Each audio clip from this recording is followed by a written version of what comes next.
wabarakatuh. Sampurasun. Perkenalkan, saya Mesia Nuradia Putri, Duta Baca Perpustakaan Universitas Widyatama sebagai moderator dari Prodi Perpustakaan dan Sains Informasi Universitas Widyatama.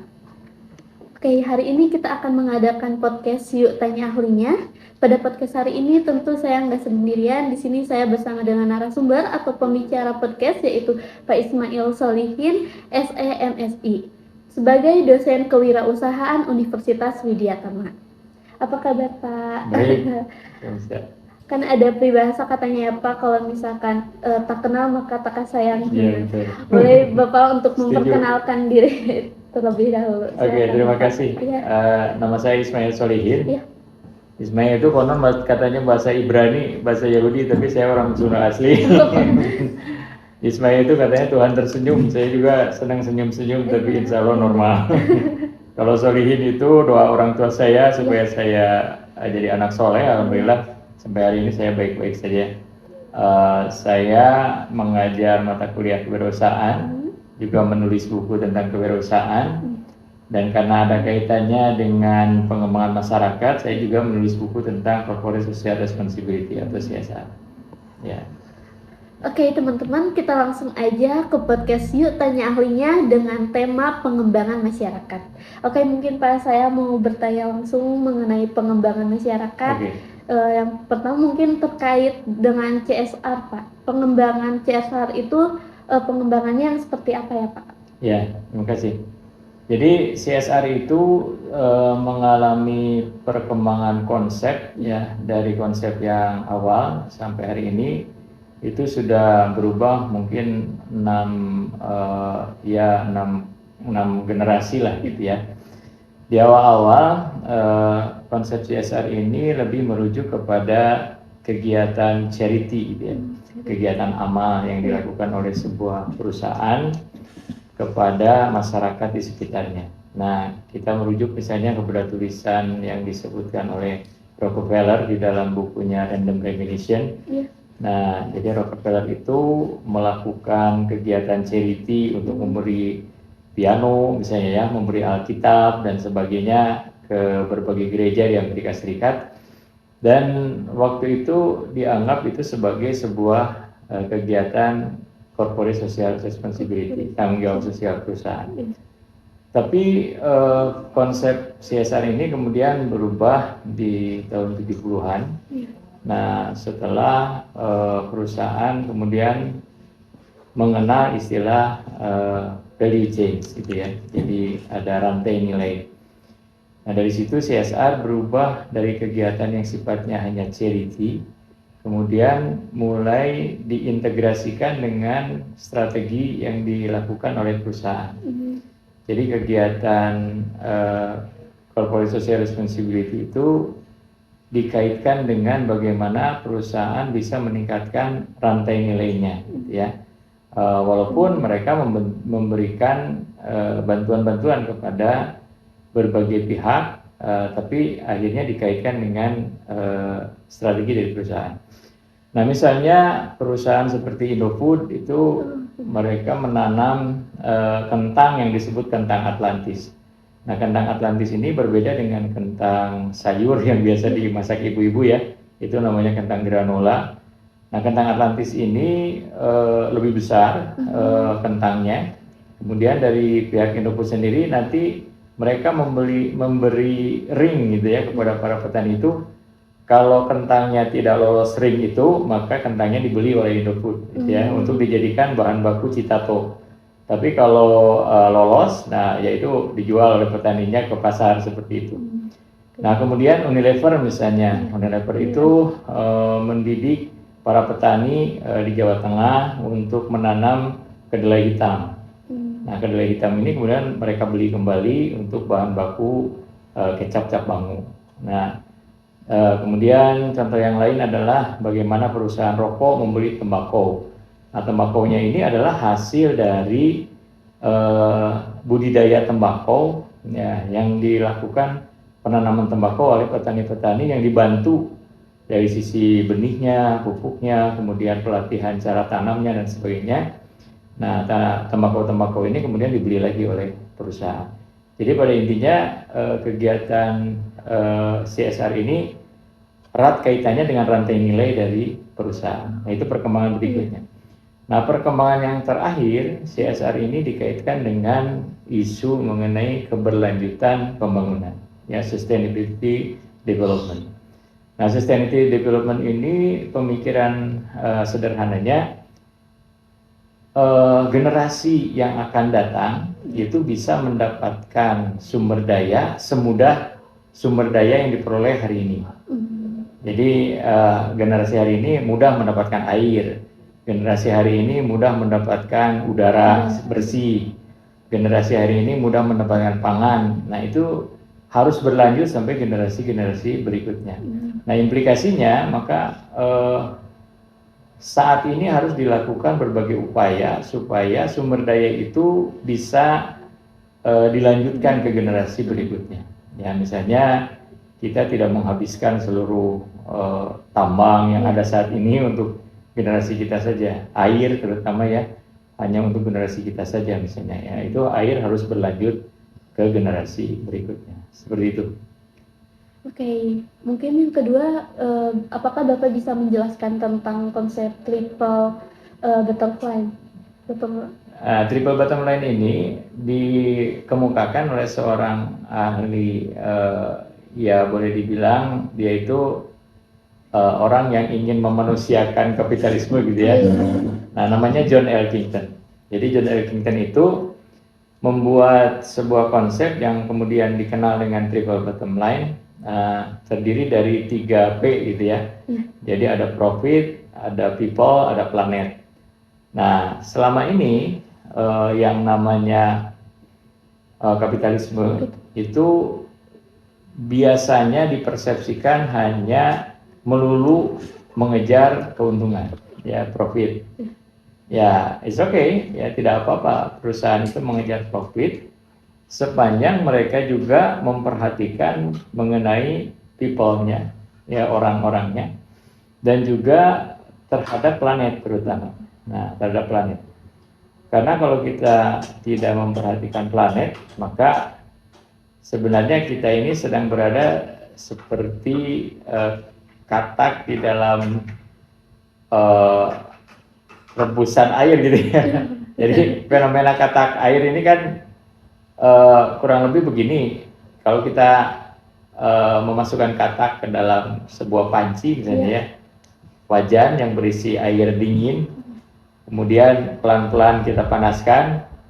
Nah, dalam beberapa waktu sih katak itu masih happy aja gitu ya, dia muter-muter gitu. Tapi lama-kelamaan dia bisa merebus dirinya sendiri, bisa matang gitu ya. Nah, jangan sampai kita seperti itu gitu ya. Nah, ada sebuah penelitian menunjukkan bumi ini oleh Allah Subhanahu wa taala memang dibuat 31 derajat lebih hangat di lapisan stratosfer. Jadi di lapisan stratosfer itu ada yang disebut dengan gas rumah kaca ya, atau greenhouse gas.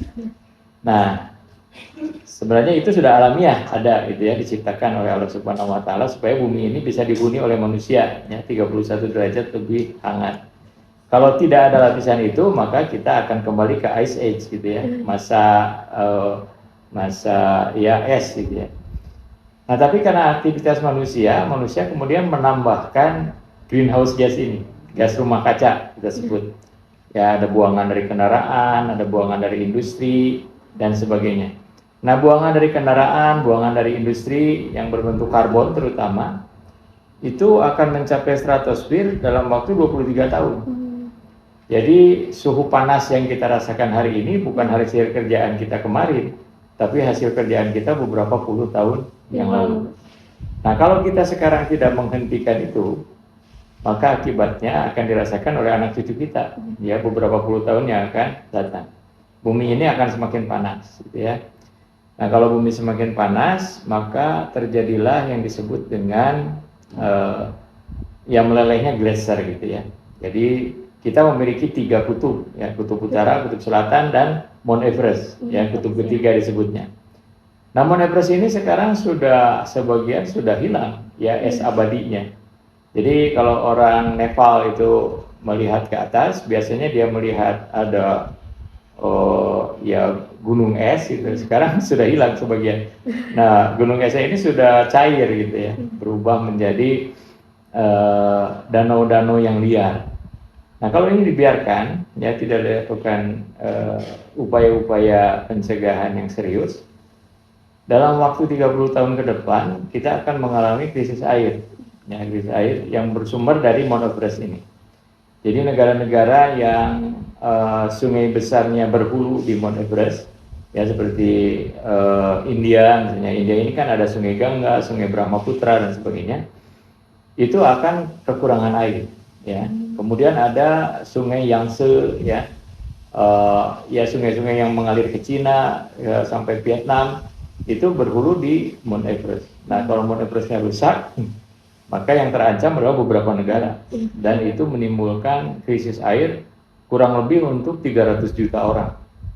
Nah, ini yang kemudian menjadi concern dari triple bottom line.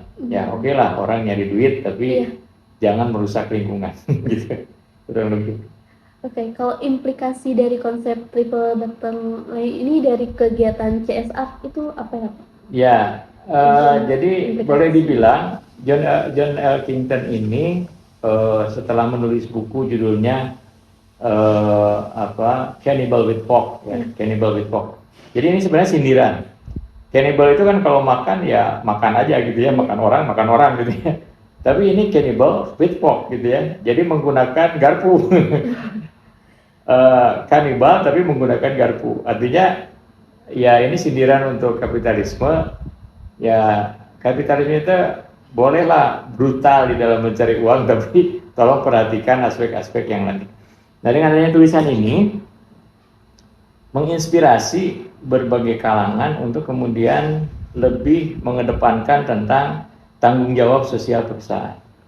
Jadi perusahaan terutama yang mengolah sumber daya alam kalau di Indonesia, jadi saya ingin tekankan Indonesia ini termasuk negara yang mandatori, yang mewajibkan perusahaan yang mengolah bahan alam itu untuk melaksanakan kegiatan CSR. Jadi wajib hukumnya. Nah, di negara-negara lain ada yang sifatnya itu voluntary, ya, sukarela aja mereka memberikan CSR. Tapi bukan berarti walaupun voluntary sumbangannya kecil gitu, tidak juga. Mereka semuanya tetap besar gitu ya untuk kegiatan CSR. Nah, CSR ini semakin mendapatkan apa ya, ya darah gitu ya. Itu dari adanya tulisan John Elkington. Jadi tulisan John Elkington ini menginspirasi semua orang untuk kemudian lebih banyak menerapkan CSR di perusahaan. Jadi sekarang ini bahkan sudah ada ISO 36000 yang khusus berkaitan dengan standarisasi CSR gitu ya di perusahaan. Oke, mungkin balik lagi tentang pengembangan masyarakat ya Pak ya. Mengapa gitu pengembangan masyarakat ini sangat penting diajarkan untuk mahasiswa? Ya, terima kasih. Jadi kalau kita membagi kewirausahaan yang saya pelajari, kewirausahaan itu secara garis besar dibagi dua gitu ya. Ada yang disebut dengan productive entrepreneurship, entrepreneurship yang produktif ya. Ada unproductive entrepreneurship. Nah, ini nanti akan saya ceritakan belakangan. Yang productive entrepreneurship ini terdiri juga dari beberapa bagian. Gitu. Jadi yang pertama ada yang disebut dengan nascent entrepreneurship. Jadi nascent entrepreneurship itu berbicara mengenai kewirausahaan bagi orang-orang yang sudah berminat berwirausaha, tapi belum kunjung jadi wirausahawan gitu ya. Nah, mereka udah punya ide, barangkali sudah punya tempat usaha gitu ya, barangkali juga sudah punya modal ya, tapi belum klik ya, mereka itu kemudian menjalankan bisnisnya. Nah, ini banyak faktor ya, faktor mungkin dia terlalu prudence gitu ya, terlalu hati-hati, atau misalnya motivasinya masih kurang untuk berwirausaha dan sebagainya. Tapi makhluk ini beda dengan kebanyakan orang karena dia sudah melihat peluang usaha gitu ya. Dia bahkan sudah mengumpulkan resources gitu ya, resources untuk berwirausaha. Ya itu tinggal nunggu kliknya aja lah gitu. Nah, itu dipelajari di dalam nascent entrepreneurship. Nah, yang kedua yang disebut dengan private entrepreneurship. Ya, jadi kewirausahaan yang dilakukan oleh perusahaan-perusahaan mencari laba ya. Nah ini yang majority ya, paling banyak dilakukan. Nah jadi wirausahawan seperti Hairul Tanjung, misalnya Erick Thohir dan sebagainya itu wirausahawan sukses ya, Bob Sadino dan sebagainya yang melaksanakan private entrepreneurship. Nah yang ketiga ada yang kita sebut sebagai social entrepreneurship. Jadi perbedaannya begini, kalau di private entrepreneurship yang dilihat itu lebih banyak ke peluang usaha ya. Jadi peluang itu adalah kesempatan mendapatkan laba. Nah itu bisa lahir dari perubahan teknologi ya, bisa lahir dari perubahan selera konsumen, bisa lahir dari perubahan kebijakan pemerintah dan sebagainya. Nah itu yang disebut dengan peluang atau opportunity. Nah kalau di social entrepreneurship justru yang dilihat itu adalah adanya problem sosial ya, di mana problem sosial ini membutuhkan solusi. Nah disinilah kemudian kita melakukan kegiatan yang disebut sebagai pengembangan masyarakat itu atau community development. Nah problem itu kesenjangan ya antara yang seharusnya terjadi dengan yang sebenarnya terjadi. Kemiskinan itu problem ya karena orang seharusnya tidak miskin ya. Sakit itu problem gitu karena seharusnya orang sehat itu. Stunting itu problem karena seharusnya orang tidak stunting ya. Nah hutan yang gundul itu problem karena seharusnya hutan itu hijau gitu ya. Nah ini problem-problem.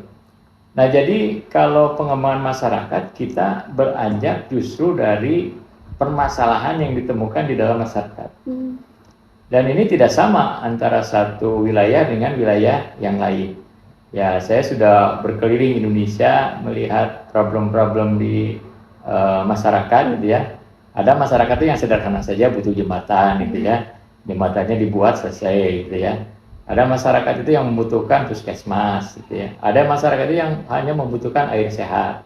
Nah karena di tempatnya tidak ada air sehat sehingga kalau butuh air yang sehat dia harus berjalan bermil-mil gitu ya, berkilo-kilometer untuk mendapatkan air yang bersih. Nah ini adalah masalah-masalah di masyarakat. Nah yang lebih menjadi concern saya pribadi adalah pengembangan masyarakat di daerah perkotaan. Karena orang itu kadang-kadang berpikir kemiskinan itu ada di desa. Padahal kemiskinan itu sebenarnya ada di perkotaan juga ya. Perkotaan yang padat penduduk, slum area gitu ya. Itu didera oleh masalah kemiskinan. Nah, jadi yang kita lakukan adalah menginventarisasi apa sih permasalahannya gitu ya. Nah, kemudian kita lihat juga peluang untuk pengembangan masyarakatnya. Jadi modalita apa yang mereka miliki? Ya katakanlah ada yang bisa usaha gitu ya. Nah, kemudian ada yang di Indonesia ini dikenal ala salah satu konsep yang disebut nilai ekonomi anak gitu ya. Jadi nilai ekonomi anak itu anak di Indonesia itu kebanyakan dibesarkan dengan harapan nanti setelah dia mandiri gitu ya, dia bisa membantu keluarganya. Dan itu adalah fenomena ya boleh dibilang khas di Indonesia gitu, walaupun di negara lain ada juga seperti itu, tapi di kita hampir merata ya. Di setiap tempat yang saya kunjungi nilai ekonomi anak itu menjadi sebuah keniscayaan gitu. Nah di RW saya, misalnya saya karena ketua RW dan mencoba membuat pengembangan masyarakat, jadi ada dua problem utama. Yang pertama adalah masalah kemiskinan gitu ya. Nah, kemiskinan ini bisa diatasi diantaranya dengan mendorong warga itu untuk berwirausaha. Dan alhamdulillah udah banyak kemudian warga yang bisa berwirausaha gitu ya. Nah, cara yang kita lakukan macam-macam, bisa dari pelatihan gitu ya, kita memberikan pelatihan-pelatihan untuk bisnis yang kira-kira pembelinya masih besar ya. Yang pilihan kita yang paling pragmatis adalah kuliner gitu ya. Kuliner karena wilayah saya di RW 15 dekat dengan pasar ya, kita kasih kegiatan kuliner. Nah, kegiatan kuliner ini dijajakan dengan menggunakan gerobak gitu ya, sehingga kita menyebutnya inkubator bisnisnya gerobak cinta gitu ya. Gerakan merombak kehidupan dengan cinta gitu. Nah itu sudah kita implementasikan dari tahun 2020 ya. Sebelum Covid lah, 2019 akhir lah gitu ya. Terhambat sebentar oleh Covid, sekarang sudah berjalan lagi. Nah, jadi kalau di antara anggota keluarga itu ada yang bisa berwirausaha, kita didik gitu ya untuk berwirausaha. Tapi kalau tidak ada, kita sekolahkan anaknya gitu ya. Kita sekolahkan anaknya. Nah, ini adalah salah satu bentuk pengembangan masyarakat yang saya lakukan. Nah, kemudian di wilayah saya juga ada sungai, ya sungainya Sungai Cidurian yang mengalir ke dekat Widyatama ini ya. Nah, saya berpikir sungai itu tidak semuanya RW punya, ya. Jadi itu merupakan competitive advantage buat RW saya. Maka saya rawat sungainya. Kita beri namanya siklop gitu ya. Jadi kita bangun di bawah itu ada tembok supaya aliran sungainya ke tengah. Nah, kedepannya mau kita bendung gitu ya, supaya nanti bisa digunakan untuk perahu swan gitu ya. Nah, jadi itu juga menambah pendapatan bagi warga masyarakat. Nah, ini yang sedang kami lakukan. Nah, jadi sekali lagi Komdep ini, Community Development ini beranjak dari permasalahan masyarakat. Nah, sekarang ini ada Komdep tambahan yang saya lakukan, yaitu pada saat Bandung ini mengalami masalah sampah. Jadi sampah di daerah saya itu kemudian diolah dengan menggunakan loseda gitu, lodong sesa dapur. Nah, yang diolah adalah sampah organiknya. Jadi ibu-ibu setiap udah masak, dipilah ini yang plastiknya, ini yang organiknya. Organiknya dimasukkan ke loseda. Nah, awalnya kan bertanya-tanya penduduk juga, Pak RW ini nggak akan cepat penuh gitu ya losedanya, ya coba aja dulu Bu, saya juga belum tahu ini hasilnya.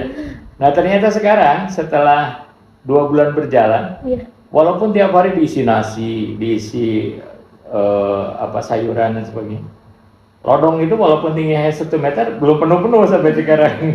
Nah, karena sampahnya terurai. Nah, nanti sampah yang terurai itu akan membentuk yang disebut mol gitu ya. Mol itu sebenarnya sisa karbon. Nah, sisa karbonnya ini bisa dijadikan sebagai pupuk organik. Nah, ini yang nanti akan kita gunakan untuk program buruan saya gitu ya, dan urban farming. Nah, itu contoh bentuk Komdep yang kita laksanakan. Kalau untuk Bapak bisa memberikan contoh untuk kita sebagai di lingkungan mahasiswa gitu Pak, ya, tentang pengembangan masyarakat. Di lingkungan Widyatama ini untuk pengolahan sampah organik sebaiknya sudah dilakukan. Kita harus sudah mulai memilah sampah organiknya, itu pakai loseda saja, lodong sesa dapur. Nah, lodong sesa dapurnya akan bisa dipasang karena tidak merusak estetika lingkungan ya. Loseda itu bagus lah kalau dicat gitu ya. Itu kan cuma paralon, dipotong 1 meter, dikasih lubang-lubang di bawahnya. Nah, di sekitar kampus ini kita bisa pasang gitu ya. Jadi mahasiswa diedukasi juga untuk membuang sampah organiknya, misalnya sisa makan dan sebagainya. Plastiknya dimasukkan tempat sampah plastik gitu ya. Nah, itu kayak bekas kue apa gitu ya, itu dimasukkan ke situ, bisa terurai nanti.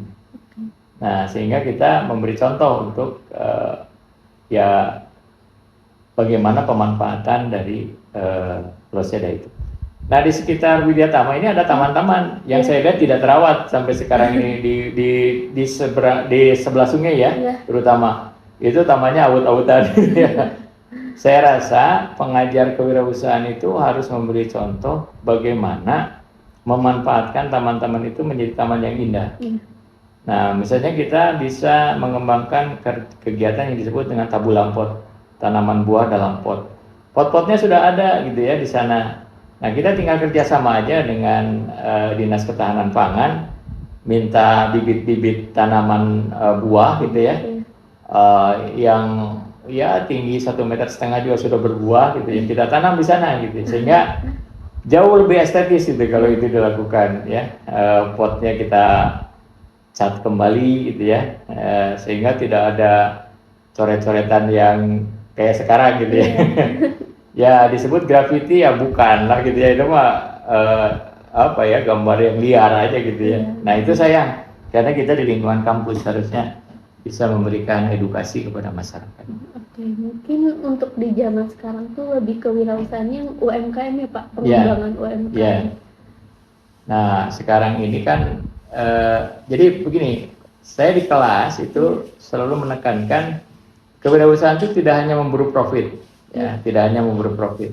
Jadi ada jenis kewirausahaan yang lain yang saya sebut kewirausahaan sosial, pengembangan ke masyarakat, pengembangan masyarakat atau community development. Nah, perusahaan-perusahaan besar itu justru kesulitan orang untuk menjalankan COMDEV gitu ya, community development. Nah, ini saya rasa bisa menjadi masukan juga untuk prodi ya, bagaimana mengembangkan kurikulum yang bisa menunjang bagi diperolehnya kompetensi di bidang pengembangan masyarakat. Kalau ada mahasiswa yang punya kemampuan COMDEV, saya rasa masa depannya cukup cerah gitu ya, karena banyak perusahaan-perusahaan besar itu tiap tahun mereka wajib melaksanakan CSR dan kadang-kadang mereka kesulitan bermitra dengan mitra-mitra yang memang bisa dipercaya untuk menggunakan dana pengembangan masyarakat. Nah, kalaupun tidak bermitra, di perusahaan sendiri, perusahaan itu butuh sumber daya manusia yang paham tentang pengembangan masyarakat. Ya, karena itu memang membutuhkan orang yang berbeda gitu ya. Dia punya care terhadap masyarakat, dia mau melakukan ya turun gunung lah dari perusahaan ke masyarakat untuk melihat apa sih sebenarnya permasalahan yang ada di sebuah kawasan gitu ya. Nah, baru dia bisa merumuskan COMDEV-nya dengan lebih baik. Ya. Seperti itu. Oke, terima kasih banyak Bapak Sama-sama. materi tentang pengembangan masyarakatnya. Yeah. Mungkin bisa bermanfaat ya untuk yang menonton gitu Pak. Yeah. Sama-sama. Oke teman-teman, terima kasih. Dan itu materi tentang pengembangan masyarakatnya dari Pak Solihin. Mungkin sekian dari kita dan aku moderator Meisya Nuradia Putri pamit undur diri. See you next video. Terima kasih. Terima kasih.